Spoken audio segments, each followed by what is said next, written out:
Hello, social media followers, LinkedIn, Facebook, and everyone tuning into our show. Welcome to Beyond the Offer podcast. I am your host, Bill Gates, and joined by my co-host and friend, Rosanna Snediker. Thank you for tuning in as we tackle the latest trends and challenges in talent acquisition and human resources. I am pleased to be joined by Tonya Wallach, who is our head of human resources at Broadstreet Impact Services, which is a financial services company offering fund management and fund administration services to their clients. Tonya has led HR at Kraft Foods, Abbott, University of Chicago, and the U.S. Soccer Federation. Tonya is a pioneer in HR and the talent space and has excellent experience transforming companies' HR departments and their cultures. I have known Tonya for about 12 years, and even 12 though years? 12, right around there, 10 years, even though she turned down our offer with one of our clients about that 12-year mark, we still remain close today. We are thrilled to have you join our podcast. Tonya, welcome to Beyond the Offer. Couldn't be happier to be here. Hi, Bill. Hi, Rosanna. So happy to join you this morning. We appreciate your time. Yep. Well, to kick things off, what led you, to a career in HR? Did you always want to kind of pursue a career in human resources, or how did that get started? No, I did not always want to pursue a career in human resources. In high school, I was pretty sure I was going to be a CIA agent or work for the State Department. So my mom reminds me all the time, I grew up in a small business in Michigan, and I also did junior achievement in Michigan. And so I had HR and marketing roles in those small companies in high school. And I would come home and complain to her about HR and say, it's just hiring and firing and telling people what to do, to follow rules. I'm never going to work in HR. So now she left. But I had a really naive perspective, I think, based on a limited amount of information about what HR really can do. And what changed that was just having a lot of really amazing learning experiences over time, and kind of saying yes to those opportunities as they came. So I went to the University of Michigan undergrad, got a bachelor in business administration, and made my way to Chicago, a city I'd always wanted to be in. And took a job as a consultant with Arthur Andersen's middle market consulting firm and did business process reengineering for quite a while. And got the chance to go out to their training center and teach new hires business process reengineering. Sort of fell in love with it and really found I had a knack for breaking down information, teaching it, connecting with learners, and really wanted to pursue something in that space next. So spent some time at the University of Chicago, helping turn around their business, essentially, doing big scale culture change and being part of a team where we took their school from number 11 in the Business Week rankings to number 1 in 4 years. Really proud of that work and the work behind it with that team. I got a graduate degree while I was there, not at the University of Chicago, but at Northwestern, and had some great opportunities in learning. And part of that was meeting a mentor who was the head of organizational development at Kraft Foods. And she said, why don't you come make the jump and we'll see where this goes. And I did, and I got so many great opportunities to learn about talent management and how a talent team operates and what they do for an organization. And I got to lead some talent development projects globally. And when the organization split in two, talk about that later, Bill, but when the organization split into two, it was an uncertain time. And they divested its North American business, and they welcomed me to be part of the talent team, a small team that was going to reset the culture. And so I got to build a corporate university. I got to build a high potential leadership development program. And all of this was awesome work. After Kraft got bought by 3G, which is a private equity firm, I took a role at Abbott, which is a medical devices firm. And I found myself wondering kind of what's next. I feel like I've done this before. I've done leadership development, and there's all these pieces of talent that I haven't touched, or HR. And I took some time off to really think about what is it that I want to do. And I just felt like all of the things that I'd been doing really helped set me up for success as an HR leader at the top of the house. So building culture at Kraft, coaching leaders at Chicago booth, and then building efficient structures and processes at Andersen. Those were all great building blocks for a fit for a head of HR. So I've gotten to do that twice. I've got to build HR functions both at U.S. Soccer and now at Broadstreet Impact, and partnering with leadership and the board to build the HR strategy, people, process, technology, and yes, policies, telling people what to do and what they can't do that drive organizational success. So HR, much more than hiring, firing, making employees follow rules, much more about making sure the right people are in the right jobs at the right time. Absolutely. Yeah. You've been with some companies. I mean, Kraft Heinz, obviously massive, right? I mean, Abbott, same way.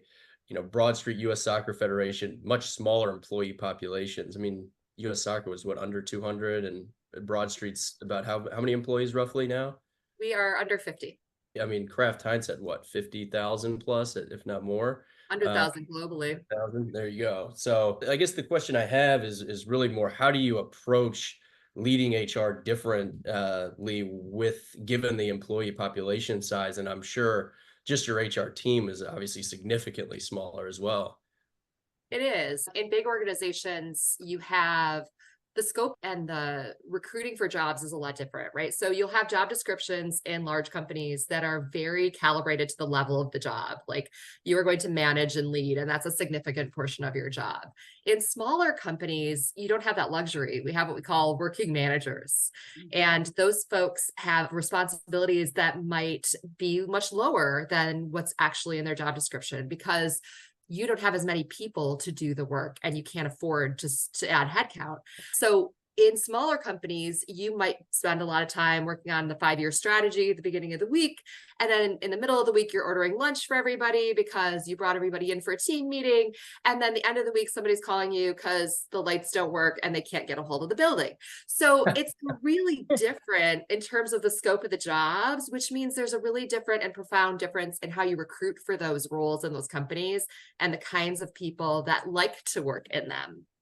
Very different. Oh yeah. Does it feel more like, did Kraft Heinz seem more of like a cog in the, I mean, not cog in the wheel necessarily, but like obviously you're approaching who you're hiring different because industries, of course, were a lot different as well. I mean, did it feel a bit different where you weren't delegating as much and you had to roll up your sleeves a lot more in the smaller companies? Yes. In smaller companies, you absolutely have to roll up your sleeves and do a lot more yourself. I'll give you, for instance, the vendors and the technology partners and the processes are really different in big and small companies. If you're in a big company like Kraft and you want to do an engagement survey, you say, oh, I'm going to call Gallup because Gallup is the standard and we have enough people to justify the spend, right? In a small company like Broadstreet, you call up a Gallup and the spend is not worth, you can't justify it. And so you've got to find a different vendor partner or a different way of doing things or do it yourself to get the same results. We at Broadstreet did a project where we pulled our HR, all of our HR technology and processes and policies in-house. And instead of getting Workday, we ended up working with a PEO, an outsourcer called Insperity, and they did not have a link to the 401k we wanted to use, which was a small company called Betterment. And so we created a manual process that links the two of them every payroll. And you would never, and I do that manual process because it's on my job description. That is something I wouldn't have done at Kraft or Abbott and wouldn't have had to do. But also, you have to meet the organization where it's at and you have to do what needs to get done to generate the outcome you want. Yeah, 100%.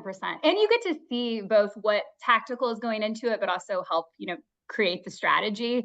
We always say with our recruiting for companies like that, like no task is too small, no task is too big. Like you have to just be ready to take it all. And even HireWell sides, we're kind of in the same boat here. So Bill and I can definitely relate. Yeah, definitely. Yeah.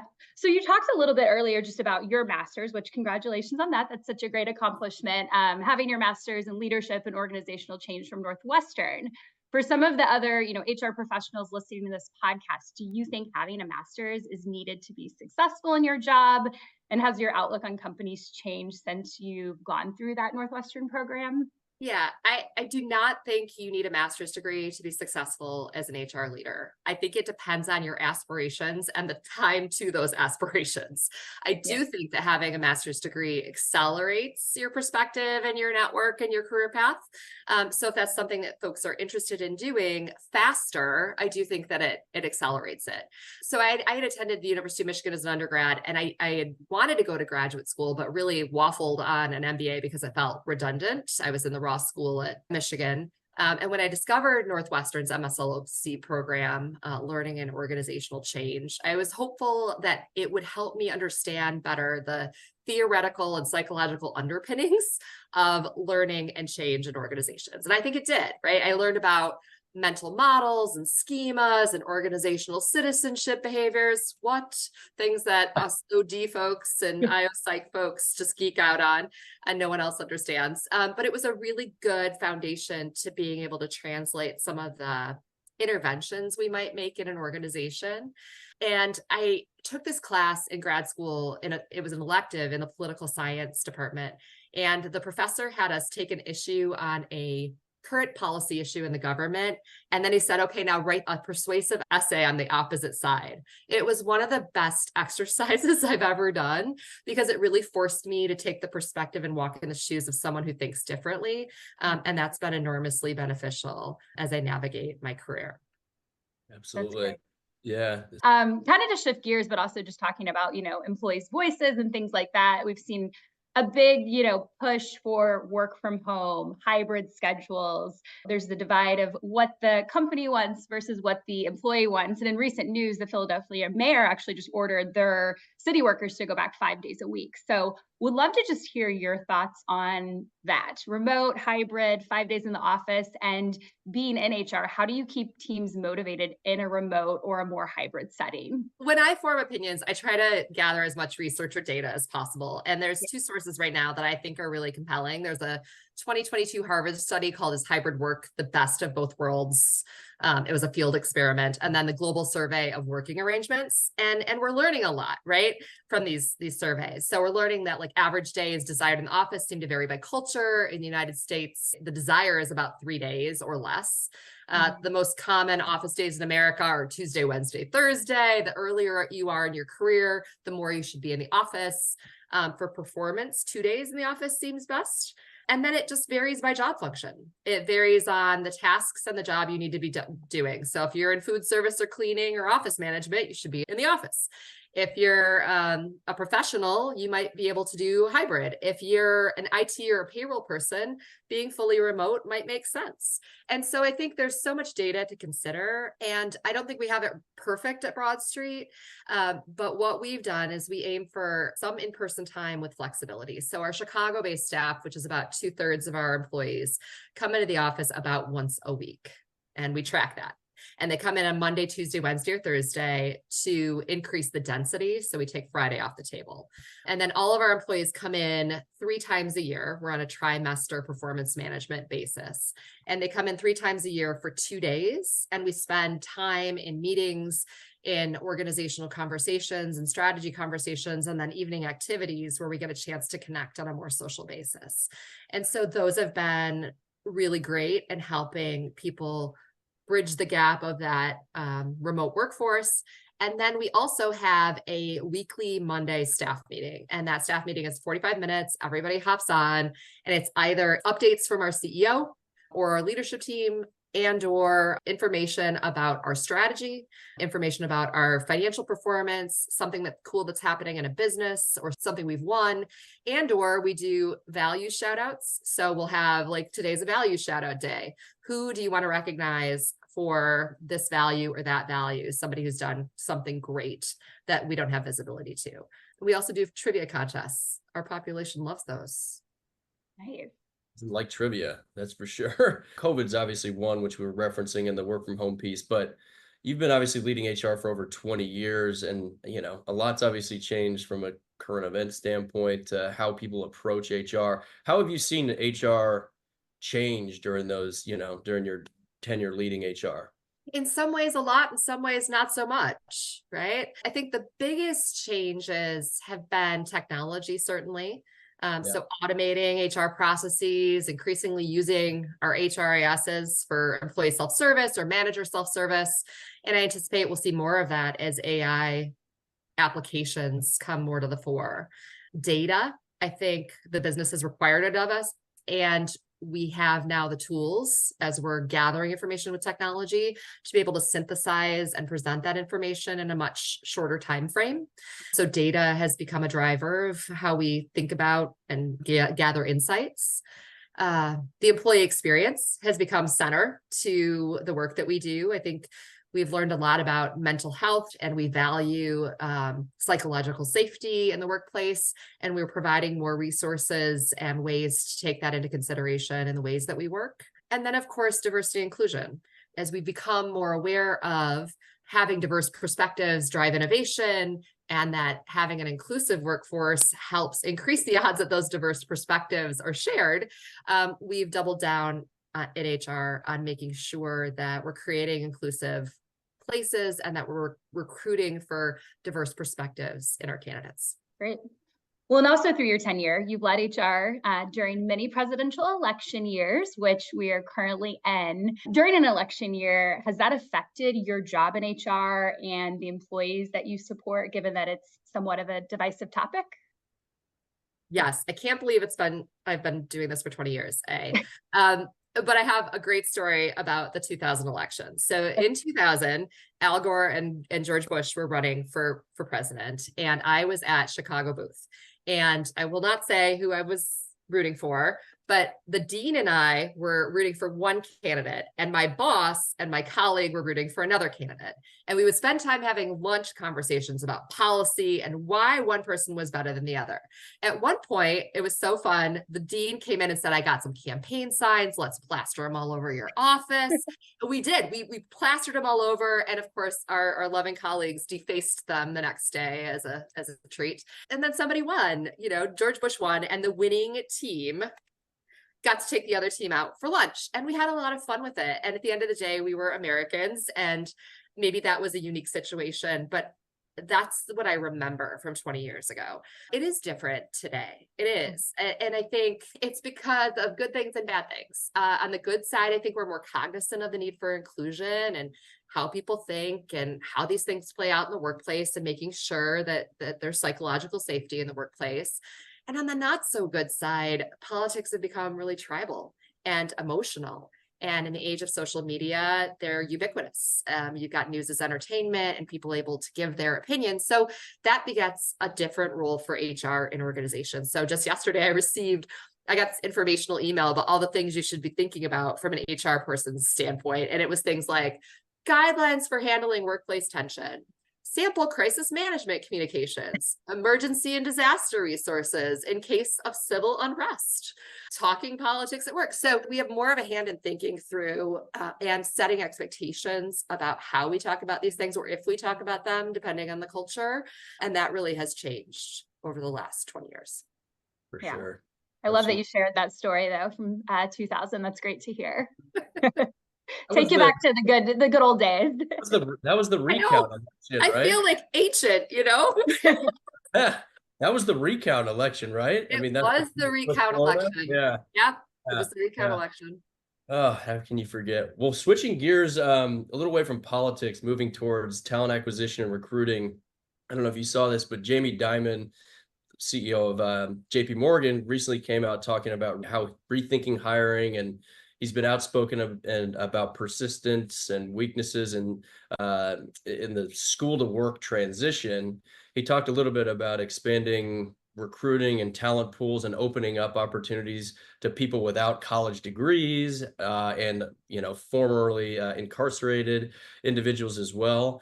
What is your opinion on his feelings regarding recruitment, and what is your general philosophy on acquiring top talent in the workforce? So I got to meet Jamie Dimon when I was at Booth, and there was a book written by him, by this guy, Rakesh Khurana. It's called Searching for a Corporate Savior, and it purports the secretive nature of selecting a CEO and the charisma versus experience divide that many people have. And I got to meet him when he came to Booth, and I took him the book and I said, what do you think about this? And he's like, let me sign that sucker. And he said something like, stop searching, there aren't any saviors, right? But he's become such an interesting figure because his advice is really practical. And I agree with a lot of what he says here.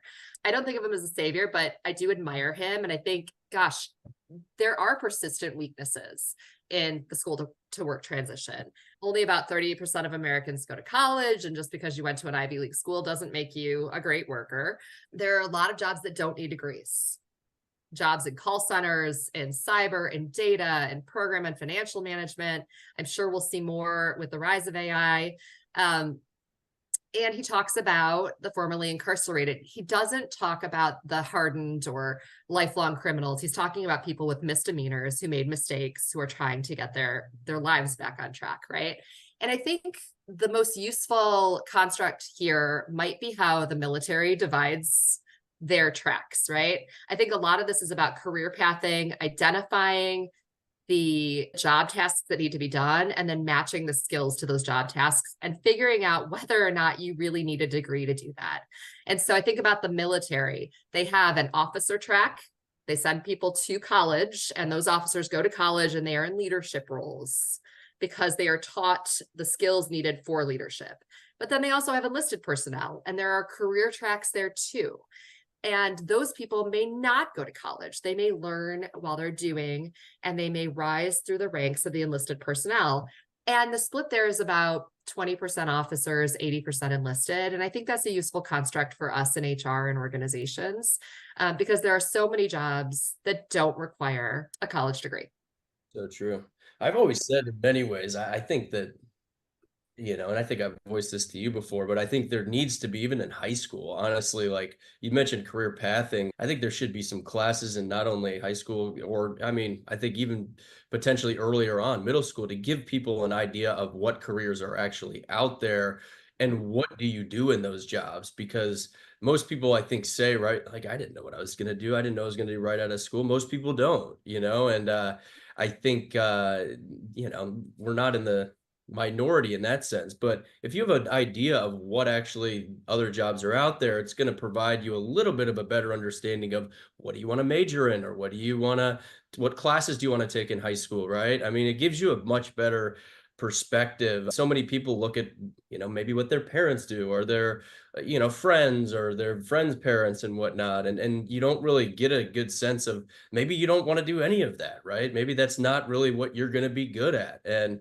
people say that the first job out of school isn't really that important. I think it is and it isn't. But if you realize that it's not a great job for you, and it's 6 years from that point, you're a bit pigeonholed unless you're willing and able to make a financial step back in your career to make the transition to something you love and really want to do, right? Which a lot of people will be brave enough to do that, but if you have a family and things like that, you might not have the privilege to do that, and you might be actually stuck in that job. So if you had classes earlier on to where you provided, I think, more career mapping in the education system, I think more people know what they want to do once they graduate from high school or college.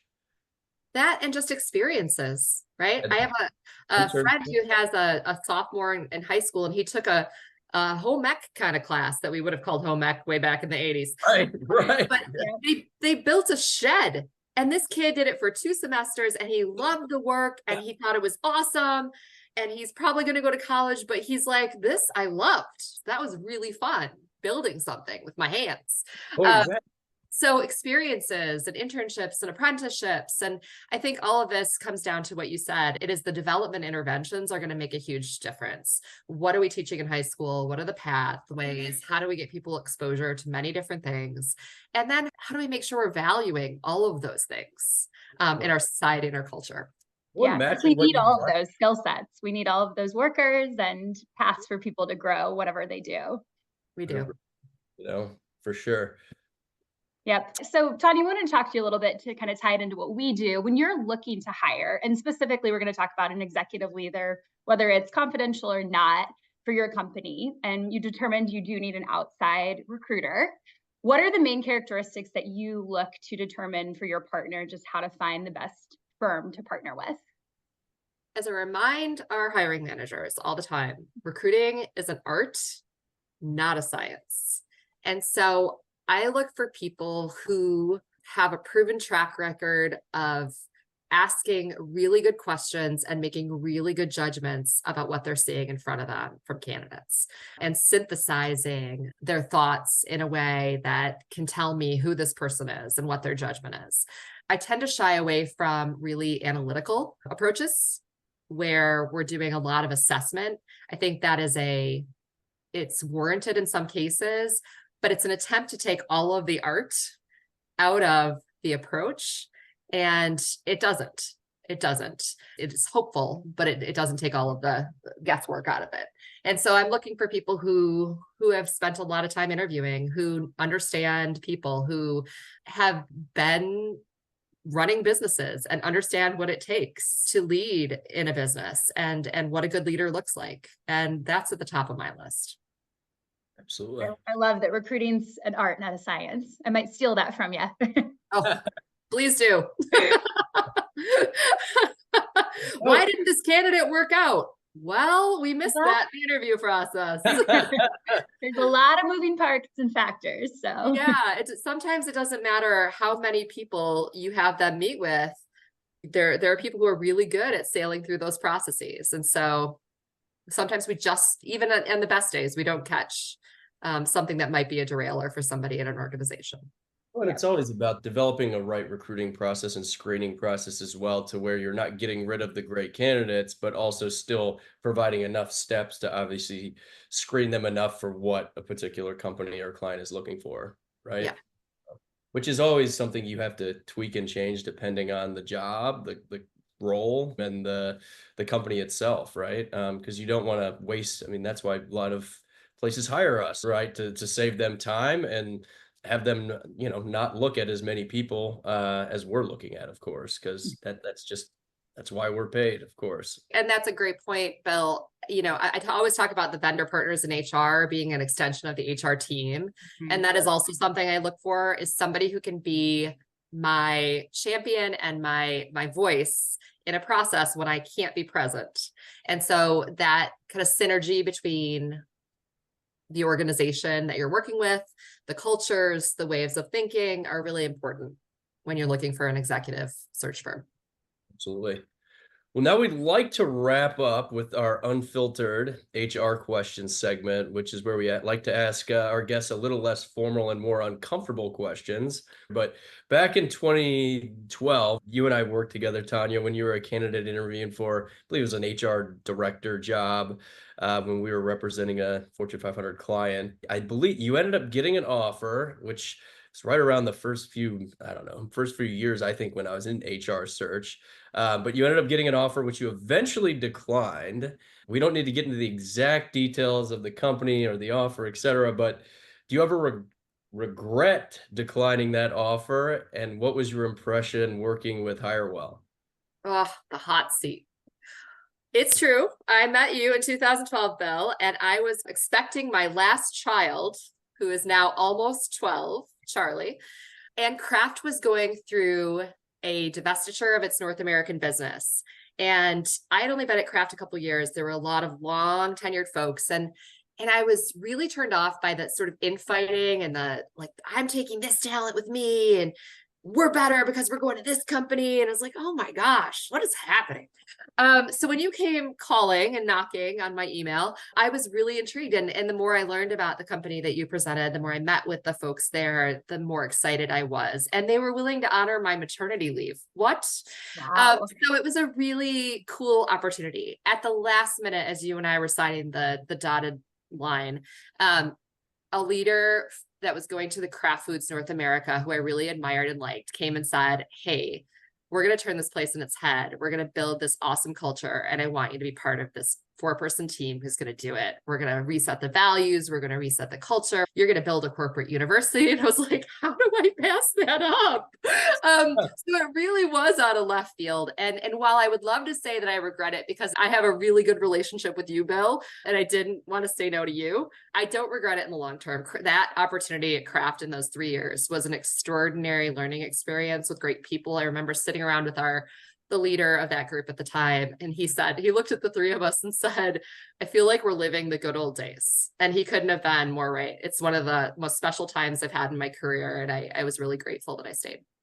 Yeah, I still remember that call like it was yesterday, honestly. But, as I always tell most of the candidates we work with, you got to make the right decision for you.